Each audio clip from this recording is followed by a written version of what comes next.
നമ്മുടെ സംസാര വിഷയം ബഹുസ്വരത എന്നതാണ്. വ്യത്യസ്ത പശ്ചാത്തലങ്ങളിലുള്ള മതവും വിശ്വാസവും ആചാരവുമുള്ള, വ്യത്യസ്ത ഭാഷയും വേഷവുമുള്ള ആളുകളൊക്കെ തന്നെ ഒരേ സമൂഹത്തിൽ ജീവിക്കേണ്ടി വരുന്ന അവസ്ഥ അല്ലെങ്കിൽ ജീവിക്കുന്ന അവസ്ഥക്കാണ് ബഹുസ്വരത എന്ന് നമുക്ക് ലളിതമായി പറയാൻ കഴിയാം. നാം ജീവിക്കുന്ന ലോകത്തിൻ്റെ അവസ്ഥ എടുത്ത് പരിശോധിച്ചാൽ അത് എക്കാലഘട്ടത്തിലും എവിടെയും ബഹുസ്വരതയിൽ അധിഷ്ഠിതമാണ്. വൈവിധ്യമെന്നത് ഈ ലോകത്തിൻ്റെ സ്വഭാവമാണ്. എല്ലാ കാലഘട്ടങ്ങളിലെയും ജനവിഭാഗങ്ങൾ ഈ പറഞ്ഞ വൈവിധ്യങ്ങളും വൈജാത്യങ്ങളും ചിലപ്പോൾ വൈരുദ്ധ്യങ്ങളുമൊക്കെ നിലനിർത്തിക്കൊണ്ട് ജീവിക്കുക എന്നുള്ളത് പടച്ച തമ്പുരാൻ്റെ ഒരു പ്ലാനാണ്, പദ്ധതിയാണ്. വിശുദ്ധ ഖുർആനിൽ ഈ ഒരു യാഥാർത്ഥ്യത്തിലേക്ക് വെളിച്ചം വീശുന്ന ഒരുപാട് ആയത്തുകൾ നമുക്ക് കാണാൻ സാധിക്കും. പലപ്പോഴും നമ്മൾ കേട്ട് പരിചയിച്ച യാ അയ്യുഹന്നാസ് ഇന്നാ ഖലഖ്നാകും മിൻ ദക്കരിൻ വ ഉൻസ വജഅൽനാകും ശുഊബൻ വ ഖബായില ലിതആറഫു. മനുഷ്യവർഗമേ, ഒരാണിൽ നിന്നും പെണ്ണിൽ നിന്നുമാണ് നാം നിങ്ങളെ സൃഷ്ടിച്ചത്.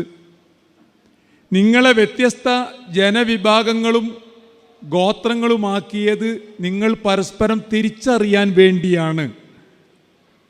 അവിടെ മനുഷ്യർ വ്യത്യസ്ത കബീലകളാണ്, വ്യത്യസ്ത ഷഅബ് ജനവിഭാഗമാണ്. ഷഅബിൻ്റെ ബഹുവചനമാണ് ശുഊബ്. ആ വ്യത്യസ്ത വിഭാഗം, വ്യത്യസ്ത ഗോത്രങ്ങൾ എന്നത് വിരൽ ചൂണ്ടുന്നത് ബഹുസ്വരതയിലേക്കാണ്. മറ്റൊരായത്തിൽ അള്ളാഹു പറഞ്ഞത് വമിൻ ആയാത്തിഹി ഖൽഖുസ് സമാവാതി വൽ അർദ്. അള്ളാഹുവിൻ്റെ ദൃഷ്ടാന്തങ്ങളിൽപ്പെട്ടതാണ് ആകാശങ്ങളെയും ഭൂമിയെയും ഒക്കെ സൃഷ്ടിച്ചു എന്നുള്ളത്. വഖ്തിലാഫു അൽസിനത്തിക്കും വ അൽവാനിക്കും, നിങ്ങളുടെ ഭാഷയും നിങ്ങളുടെ രൂപവും നിറവുമൊക്കെ വ്യത്യസ്തമായി എന്നുള്ളത് അള്ളാഹുവിൻ്റെ ദൃഷ്ടാന്തങ്ങളിൽപ്പെട്ടതാണ്. എല്ലാ കാലഘട്ടത്തിലെയും ജനങ്ങൾ ഒരേ രീതിയിൽ, ഒരേ വിശ്വാസത്തിൽ, ഒരേ ആചാരത്തിൽ, ഒരേ സംസ്കാരത്തിൽ ഉണ്ടായിത്തീരുക എന്നത് അസംഭവ്യമാണ്. ഞാൻ നേരത്തെ സൂചിപ്പിച്ചതുപോലെ അള്ളാഹുവിൻ്റെ ഈ പ്രകൃതിയിലെ സുന്നത്തിൻ്റെ ഭാഗമാണ് ഈ വൈവിധ്യം എന്നത്. അല്ലെങ്കിൽ മനുഷ്യനെ സൃഷ്ടിക്കേണ്ട ആവശ്യമുണ്ടായിരുന്നില്ല. മനുഷ്യനെയും മലക്കുകളെപ്പോലെ സൃഷ്ടിച്ചാൽ മതിയായിരുന്നു. വിശുദ്ധ ഖുർആൻ പറയുന്നുണ്ട് വലൗ ഷാ റബ്ബുക ലആമന മൻ ഫിൽ അർളി കുല്ലുഹും ജമീഅ. നിന്റെ റബ്ബ് ഉദ്ദേശിക്കുന്ന പക്ഷം ഭൂമിയിലുള്ള മുഴുവൻ ആളുകളും വിശ്വാസികളാകുമായിരുന്നു. പക്ഷെ അങ്ങനെ ആവില്ല. കാരണം റബ്ബ് അങ്ങനെ ഉദ്ദേശിച്ചിട്ടില്ല. പറഞ്ഞു വന്നത് വൈവിധ്യമെന്നത്, ബഹുസ്വരത എന്ന് പറയുന്നത് ഈ ലോകത്തിൻ്റെ ഒരു സുന്നത്താണ്. ഈ പറഞ്ഞ ബഹുസ്വരത നമ്മെ സംബന്ധിച്ചിടത്തോളം, ഇസ്ലാമിനെ സംബന്ധിച്ചിടത്തോളം, മുസ്ലിങ്ങളെ സംബന്ധിച്ചിടത്തോളം അതൊരു വെല്ലുവിളിയായി കാണേണ്ടതില്ല, ഒരവസരമായിട്ടാണ് കാണേണ്ടത്. ആ അവസരത്തെ ഇസ്ലാം കൃത്യമായി ഉപയോഗപ്പെടുത്തുകയും ചെയ്തിട്ടുണ്ട്. ഇസ്ലാം വളർന്നത്, മൊട്ടിട്ടത്, പുഷ്പിച്ചത്, കായ്ച്ചത്, പടർന്നു പന്തലിച്ചത് എല്ലാം തന്നെ ഈ ബഹുസ്വരതയിലാണ്. മക്കയിലാണല്ലോ നബി സല്ലല്ലാഹു അലൈഹി വസല്ലമ പ്രവാചകനായി നിയോഗിതനാകുന്നത്. മക്കയിലെ അന്നത്തെ ജനസംഖ്യ 95% ബഹുദൈവ വിശ്വാസികളായിരുന്നു. എന്നാൽ കുറച്ച് ന്യൂനപക്ഷം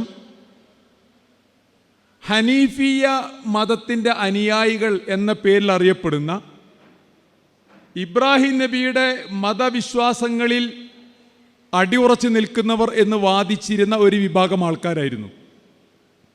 അവരിൽ തന്നെ രണ്ട് വിഭാഗം ആളുകളുണ്ട്. തൗഹീദ് മുറുകെ പിടിച്ച ആളുകളുണ്ടായിരുന്നു. തൗഹീദ് ഇല്ലാതെ ഹനീഫിയ മതത്തിൻ്റെ ആളുകളാണെന്ന് പറയുകയും അതോടൊപ്പം വിശുദ്ധ കഅബയിൽ ബിംബങ്ങളെയൊക്കെ പ്രതിഷ്ഠിച്ച് പൂജകൾ നിർവഹിക്കുകയും ചെയ്തിരുന്ന ആൾക്കാരും ആ കൂട്ടത്തിലുണ്ടായിരുന്നു. വറക്കത്ത് ബിൻ നൗഫൽ, ഖുസ് ബിൻ സായിദ അൽ ഇയാദി എന്നൊക്കെ പറയുന്ന ക്രൈസ്തവ പണ്ഡിതന്മാരും പുരോഹിതന്മാരും ഏതാനും ക്രൈസ്തവ അനുയായികളും മക്കയിലുണ്ടായിരുന്നു. പ്രവാചകൻ സല്ലല്ലാഹു അലൈഹി വസല്ലമ നുബുവത്ത് കിട്ടി രംഗത്ത് വരുമ്പോൾ ഇത് സൂചിപ്പിക്കുന്നത് മക്ക എന്നത് ഒരു ബഹുസ്വര സമൂഹമാണ് എന്ന് തന്നെയാണ്.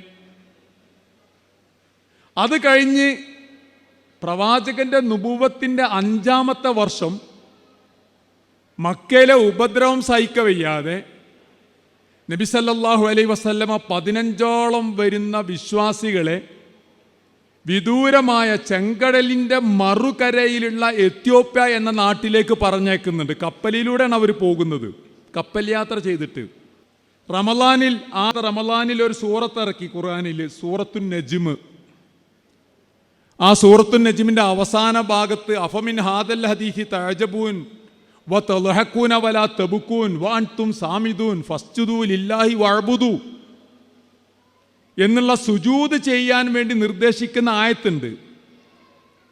നബി സല്ലല്ലാഹു അലൈഹി വസല്ലമ ഈ സൂറത്ത് കഅബയുടെ പരിസരത്ത് വെച്ച് മുശ്രിക്കീങ്ങൾക്ക് ഓതിക്കൊടുത്ത് പ്രവാചകൻ സുജൂദ് ചെയ്തപ്പോൾ അവിടെ സന്നിഹിതരായിരുന്ന ഖുറൈശി മുശ്രിക്കീങ്ങളും സുജൂദ് ചെയ്തു എന്നാ. അതിൻ്റെ ഒരു ചരിത്രം വേറുണ്ട്.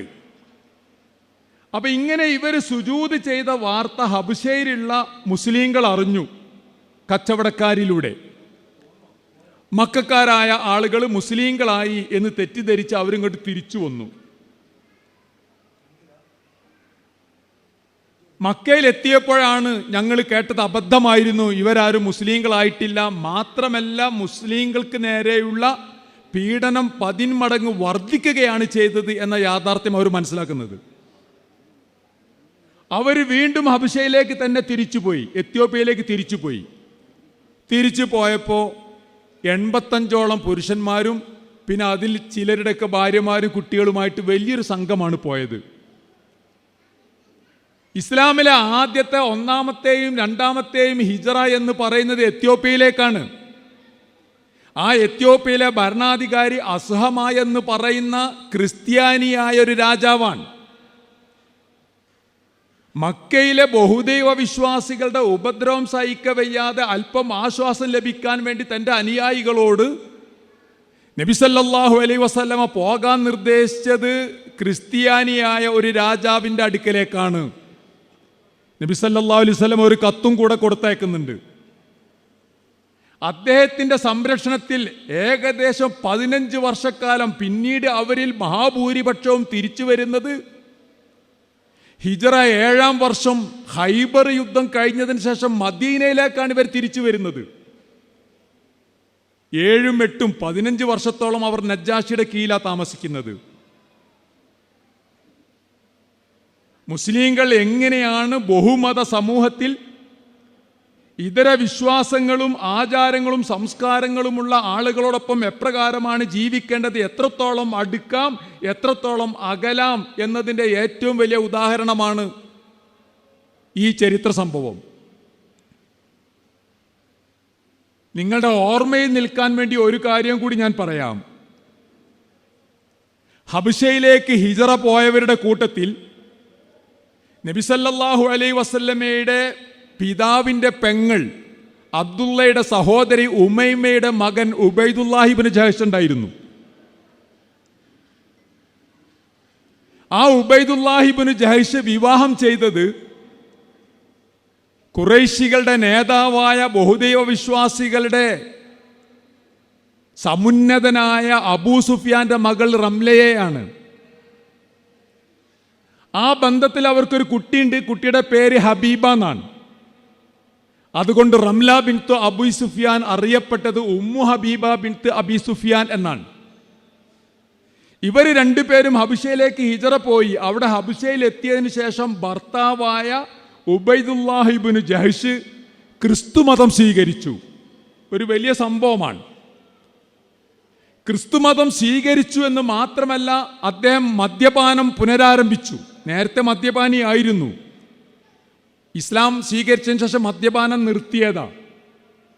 ഹബിഷയിലെത്തി ഏതാനും ദിവസം കഴിഞ്ഞ് അദ്ദേഹം ക്രിസ്തുമതം സ്വീകരിക്കുകയും മദ്യപാനം പതിവാക്കുകയും ചെയ്ത് അദ്ദേഹം പെട്ടെന്ന് തന്നെ മരിച്ചുപോയി. ഉമ്മു ഹബീബ അങ്ങേയറ്റം ദുഃഖിതയായി. നബി സല്ലല്ലാഹു അലൈഹി വസല്ലമ വിവരം അറിഞ്ഞു. ഖുറൈശികൾക്കിടയിൽ ഇദ്ദ ആചരിക്കുക എന്ന പതിവ് നേരത്തെ ഉണ്ടായിരുന്നു. മുസ്ലിങ്ങൾ ഇസ്ലാമിലുണ്ട് ഇദ്ദ ആചരിക്കുക. ഭർത്താവ് മരിച്ചു പോയാൽ ഇദ്ദ ആചരിക്കുന്ന പതിവ്. ആ ഇദ്ദ ആചരണം കഴിഞ്ഞ ഉടനെ നബി സല്ലല്ലാഹു അലൈഹി വസല്ലമ നജ്ജാശിക്ക് കത്തയക്കുകയാണ്. അബൂ സുഫ്യാന്റെ മകൾ ഉമ്മു ഹബീബയെ എനിക്ക് താങ്കൾ വിവാഹം ചെയ്തു തരണം. ഉമ്മു ഹബീബക്ക് വേണ്ടി ആ വിവാഹ കർമ്മത്തിന് നേതൃത്വം വഹിച്ചത്, നബി സല്ലല്ലാഹു അലൈഹി വസല്ലമക്ക് വേണ്ടി ഉമ്മു ഹബീബയെ വിവാഹം ചെയ്തു കൊടുത്തത്, ഉമ്മു ഹബീബക്ക് ആണ് നബി സല്ലല്ലാഹു അലൈഹി വസല്ലമ ഏറ്റവും കൂടുതൽ മഹർ നൽകിയത് 400 ദിർഹം. പ്രവാചകന് വേണ്ടി 400 ദിർഹം മഹർ നൽകിയത് ഒക്കെ തന്നെ ഞാൻ നേരത്തെ പറഞ്ഞ അസ്ഹം എന്ന് പറയുന്ന ഈ നജ്ജാശി, ഈ രാജാവാണ്. അദ്ദേഹം പിന്നീട് ഇസ്ലാം മതം സ്വീകരിക്കുന്നുണ്ട്. ഹിജറ 9-ാം കൊല്ലമാണ് നജ്ജാശി മരിക്കുന്നത്. അപ്പോഴേക്കും അദ്ദേഹം മുസ്ലിം ആയിട്ടുണ്ട്. നബി സല്ലല്ലാഹു അലൈഹി വസല്ലമ മദീനയിലെ വിശ്വാസികളോട് പറഞ്ഞു, നിങ്ങളുടെ ഒരു സഹോദരൻ, മുസ്ലിമായ സഹോദരൻ ഹബിഷയിൽ മരിച്ചിരിക്കുന്നു, അതുകൊണ്ട് അദ്ദേഹത്തിന് മയ്യത്ത് നമസ്കരിക്കണം. പ്രവാചകന്റെ ജീവിതത്തിൽ മയ്യത്ത് മുമ്പിലില്ലാതെ ഓയിബായ നിലക്ക് നബി സല്ലല്ലാഹു അലൈഹി വസല്ലമ മയ്യത്ത് നമസ്കരിച്ച ഒരേ ഒരു സംഭവം ഇതാ, മഹാനായ നജ്ജാശിക്ക് വേണ്ടി. ആ നജ്ജാശി നബി സല്ലല്ലാഹു അലൈഹി വസല്ലമയുടെ ഉമ്മു ഹബീബ എന്ന് പറയുന്ന ഇസ്ലാമിക ചരിത്രത്തിൽ ഒരുപാട് സ്തുത്യർഹങ്ങളായ സേവനങ്ങളുടെ പാരമ്പര്യമുള്ള മഹദി ഉമ്മു ഹബീബയെ നബി സല്ലല്ലാഹു അലൈഹി വസല്ലമക്ക് വിവാഹം ചെയ്തു കൊടുത്തതുപോലും പ്രവാചകന്റെ സാന്നിധ്യമില്ലാതെ ആ കർമ്മത്തിന് നേതൃത്വം വഹിച്ചതും കാർമ്മികത്വം വഹിച്ചതും ഈ പറഞ്ഞ നജ്ജാശിയാണ്. എത്രത്തോളമാണ് മറ്റു മതവിഭാഗങ്ങളുമായി അടുത്തിടപഴകേണ്ടത് എന്നതിന് ഈ സംഭവം വലിയ തെളിവാണ്. അത് കഴിഞ്ഞിട്ട് നബി സല്ലല്ലാഹു അലൈഹി വസല്ലമ മദീനയിലേക്ക് ഹിജറ പോവാൻ. ഹിജറ പോകുന്നതിന് മുമ്പ് അഖബ ഉടമ്പടികൾ, 1ഉം 2ഉം അഖബ ഉടമ്പടികളുണ്ട്. മദീനയിലെ അന്നത്തെ ജനസംഖ്യ എത്രയെന്നറിയോ? അതിൻ്റെ അനുപാതം, അവിടുത്തെ ജൂതഗോത്രങ്ങൾ, മൊത്തം ജൂതന്മാരുടെ എണ്ണം മദീന നിവാസികളുടെ 40%. ബനു നളീർ, ബനു കൈനുക്കാൾ, അതേപോലെ തന്നെ വേറൊരു ഗോത്രം കൂടെ ഉണ്ട്. ബനു ഒത്ഫാനല്ല, ബനു നളീർ, ബനു കൈനുക്കാൾ, വേറൊരു ഗോത്രം. 3 ഗോത്രങ്ങളാണ് പ്രധാനമായിട്ടുണ്ടായിരുന്നത്. ആ 3 ഗോത്രങ്ങളും കൂടി മൊത്തം 40% ജനസംഖ്യ. ഔസ് ഹസ്റജ് ഗോത്രക്കാരാണ് ഇസ്ലാം മതം സ്വീകരിക്കാൻ തയ്യാറായതും അഖബ ഉടമ്പടിയിൽ പ്രവാചകനോട് സന്ധി ചെയ്തതും. അവർ മദീനയിലെ ജനസംഖ്യയിലെ 30% ഉള്ളൂ. ബാക്കി 30% എന്ന് പറയുന്നത് മറ്റു ഗോത്രങ്ങളുമാണ്, അറബി ഗോത്രങ്ങളാണ്. അപ്പോൾ നബി സല്ലല്ലാഹു അലൈഹി വസല്ലം മക്കയിൽ നിന്ന് മദീനയിലേക്ക് പലായനം ചെയ്യുമ്പോൾ 30% വരുന്ന ഔസ് ഹസ്റജ് ആളുകളിലെ മഹാഭൂരിപക്ഷവും വിശ്വാസികളായി എന്നതൊഴിച്ചാൽ മദീനയിലെ ബഹുഭൂരിപക്ഷവും അമുസ്ലിങ്ങളാണ്. മുസ്ലിങ്ങളല്ല, ജൂതന്മാരും അതേപോലെ ബഹുദൈവ വിശ്വാസികളുമാണ്.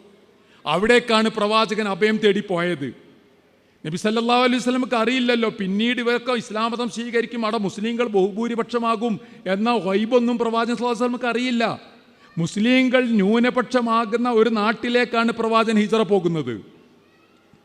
എന്നിട്ട് അവിടെ മദീനയിൽ എത്തിയതിന് ശേഷം നബി സല്ലല്ലാഹു അലൈഹി വസല്ലമ ആദ്യമായി ചെയ്യുന്നത് ഈ ആളുകളുമായി ഒരു കരാർ പത്രം എഴുതുകയാണ്. അതിന് വസീഖത്തു മദീന എന്ന് പറയും, മദീന ചാർട്ട്.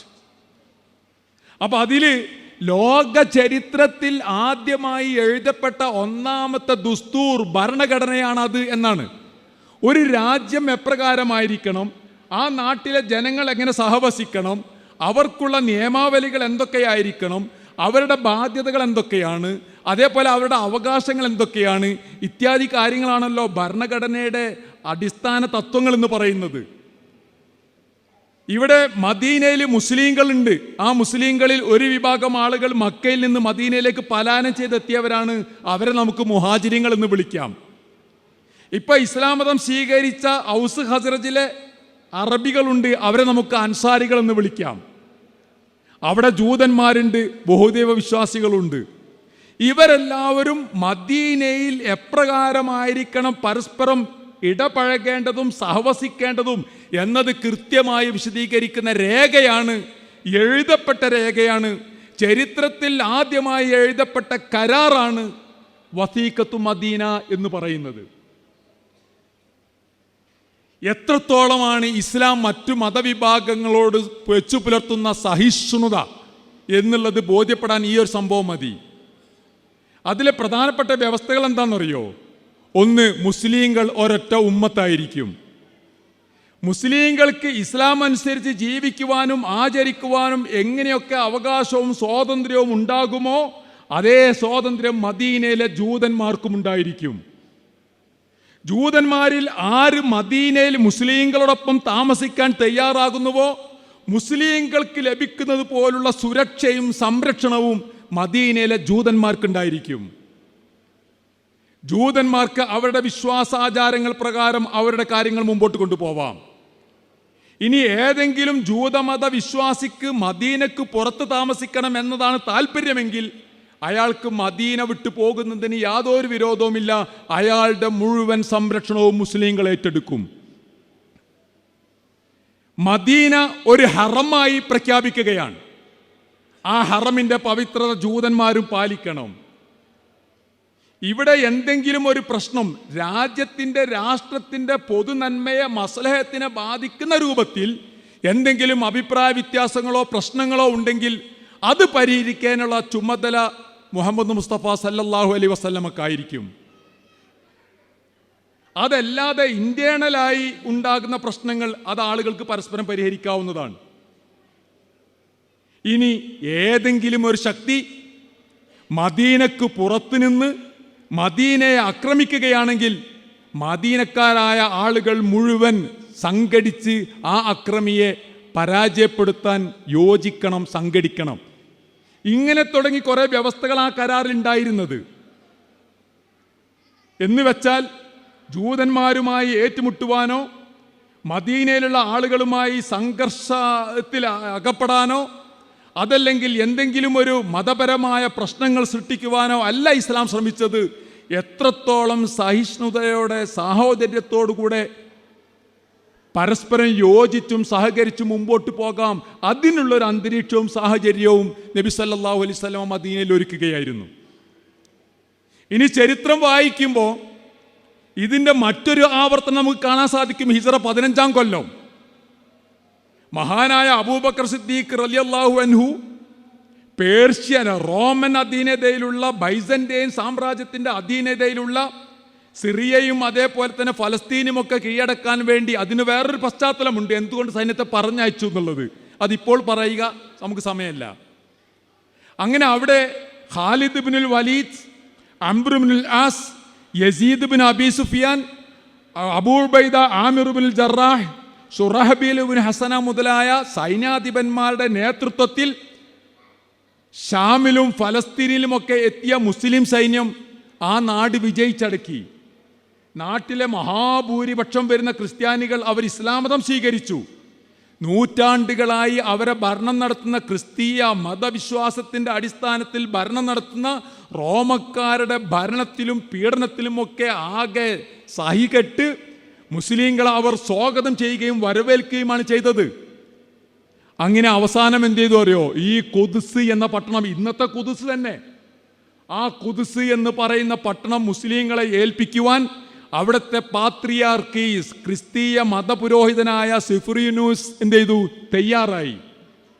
പക്ഷെ അദ്ദേഹം ഒരു നിബന്ധന വെച്ചു. ആ നിബന്ധന എന്താന്ന് ചോദിച്ചാൽ ഫലസ്തീനും ഖുദ്സും മുസ്ലിങ്ങളെ ഏൽപ്പിക്കാം, പക്ഷേ ഈ കരാറിൽ ഒപ്പിടാൻ ഖലീഫ ഉമർ നേരിട്ട് വരണം. മഹാനായ ഉമറുൽ ഫാറൂഖ് മദീനയിൽ നിന്ന് വരികയാണ്. അദ്ദേഹം മദീനയിൽ വന്നിട്ട് ഇവിടെ വെച്ച് കരാറിൽ ഒപ്പിടുന്നു. നേരത്തെ മദീന ചാർട്ടിൽ ജൂതന്മാരുമായി നബി സല്ലല്ലാഹു അലൈഹി വസല്ലമ എങ്ങനെയാണോ കരാറിൽ ഏർപ്പെട്ടത് അതേ വ്യവസ്ഥകൾ തന്നെയാണ്. കാര്യമായ വ്യത്യാസങ്ങളൊന്നുമില്ല. ഒരൊറ്റ വ്യത്യാസമേ ഉള്ളൂ, അവിടെ ജൂതന്മാരാണെങ്കിൽ ഇവിടെ ക്രിസ്ത്യാനികളാണ്. ഫലസ്തീനിൽ താമസിക്കുന്ന ക്രിസ്ത്യാനികൾക്ക് ലോക ചരിത്രം പറയുന്നത് ഒരു രാജ്യം അധീനപ്പെടുത്തിയ ഭരണാധികാരികൾ അവിടെ വിധേയപ്പെട്ട ആളുകളോട് ഇത്രത്തോളം സൗമ്യതയോടുകൂടെ സഹിഷ്ണുതയോടുകൂടെ പെരുമാറിയ ഒരു ചരിത്രം ലോക ചരിത്രത്തിൽ കാണുകയേ സാധ്യമല്ല എന്നാണ്. വിട്ടുവീഴ്ചയുടെ അങ്ങേ അറ്റമാണ് മഹാനായ ഉമറുൽ ഫാറൂഖ് അവിടെ പുലർത്തിയത്. ക്രിസ്ത്യാനികൾക്ക്, അവശേഷിക്കുന്ന ക്രിസ്ത്യാനികൾക്ക് അവിടെ ക്രിസ്തുമതം അനുസരിച്ച് ജീവിക്കാം. ഇനി അതല്ല, റോമൻ സാമ്രാജ്യത്തോട് ചേർന്ന് കോൺസ്റ്റാന്റിനോപ്പിളിലേക്കോ അല്ലെങ്കിൽ സിറിയയുടെ വിദൂര പ്രദേശങ്ങളിലേക്കോ മടങ്ങിപ്പോകേണ്ട ആളുകൾക്ക് മടങ്ങിപ്പോകാം. നൂറ്റാണ്ടുകളായി അവർ പവിത്രമായി കരുതുന്ന കുരിശുണ്ട് കുദ്സിൽ. ആ കുരിശ് വേണമെങ്കിൽ അവർക്ക് ഇവിടെ കുദ്സ് ഈ പറഞ്ഞ അവരുടെ ചർച്ചിൽ തന്നെ അവർക്ക് നിലനിർത്താം. മുസ്ലിങ്ങൾ എല്ലാ സംരക്ഷണവും നൽകും. അതല്ല, ബൈസന്റൈൻ സാമ്രാജ്യത്തിന്റെ തലസ്ഥാനമായ കോൺസ്റ്റാന്റിനോപ്പിളിലേക്ക് ഈ കുരിശ് തിരിച്ചു കൊണ്ടുപോകണമെന്നുണ്ടെങ്കിൽ അവർക്ക് തിരിച്ചു കൊണ്ടുപോകുന്നതിന് വിരോധമില്ല. സുരക്ഷിതമായി അത് അവിടെ എത്തിക്കാനുള്ള എല്ലാ സഹായവും മുസ്ലിങ്ങൾ നൽകും. അങ്ങനെ ജൂതന്മാരെ അവിടെ താമസിപ്പിക്കരുത് എന്നിവരൊരു നിബന്ധന പറഞ്ഞിരുന്നു. ജൂതന്മാർക്ക് അവിടെ വരാം, കുദ്സിൽ വരാം. അവർക്ക് കുദ്സിലെ പള്ളികളും മറ്റു പുണ്യസ്ഥലങ്ങളുമൊക്കെ ജൂതന്മാർക്കും ക്രിസ്ത്യാനികൾക്കും മുസ്ലിങ്ങൾക്കും ഒക്കെ പവിത്രമായ സ്ഥലമാണ്. അവർക്ക് ആരാധനാ കർമ്മങ്ങളൊക്കെ നിർവഹിക്കുക. പക്ഷെ അവിടെ സ്ഥിരമായി താമസിക്കാൻ പാടില്ല.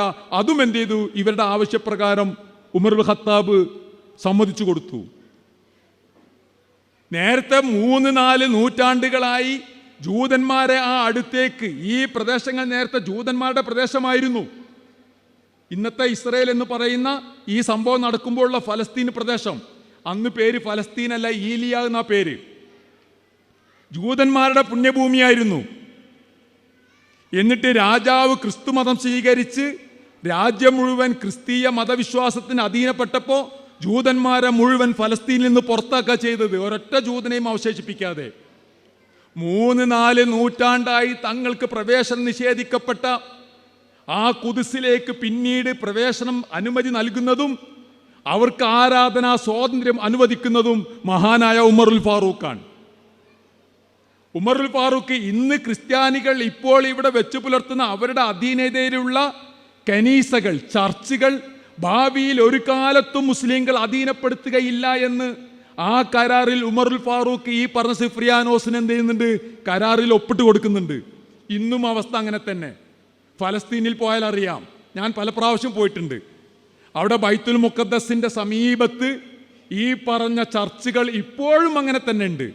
ലോകത്തിന്റെ വിവിധ ഭാഗങ്ങളിൽ നിന്ന് ക്രിസ്ത്യാനികൾ ഇപ്പോഴും എന്ത് ചെയ്യുന്നുണ്ട്? അവിടെ വന്നിട്ട് അവരുടെ ആരാധന കർമ്മങ്ങളൊക്കെ നിർവഹിച്ചു കൊണ്ടിരിക്കുന്നുണ്ട്. ഇപ്പോഴും അത് ക്രിസ്ത്യാനികളുടെ കയ്യിൽ തന്നെ. അന്ന് ഉമറുൽ ഫാറൂഖ് അധീനപ്പെടുത്തിയ ഈ പ്രദേശങ്ങളൊക്കെ തന്നെ 1967 6 ഡേയ്സ് വാർ നടക്കുന്നത് വരെ അത് മുസ്ലിങ്ങളുടെ കയ്യിലായിരുന്നു. ഇടക്കാലത്ത് 2 നൂറ്റാണ്ട് 1.5 നൂറ്റാണ്ടോളം അതെന്ത് ചെയ്തു? കുരിശ് യുദ്ധക്കാർ കൈവശപ്പെടുത്തി എന്നതൊഴിച്ചാൽ. അപ്പൊ ഈ നിലക്കാണ് എന്ത് ചെയ്തത്? മുസ്ലിങ്ങൾ ഇതര മതവിഭാഗങ്ങളുമായി പെരുമാറിയത്. മഹാനായ ഉമറുൽ ഫാറൂഖിനെ നമസ്കരിക്കാൻ സമയമായി. ഉമർ ഈ ചർച്ചകൾക്കിടയിൽ എഴുന്നേറ്റ് പോയപ്പോൾ സിഫ്രിയാനോസ് ചോദിക്കുന്നുണ്ട്, നിങ്ങൾ എവിടേക്കാ പോണത്? എനിക്ക് നമസ്കാര സമയമായി, നിങ്ങൾക്ക് ഇവിടെ നിന്ന് നമസ്കരിക്കാമല്ലോ.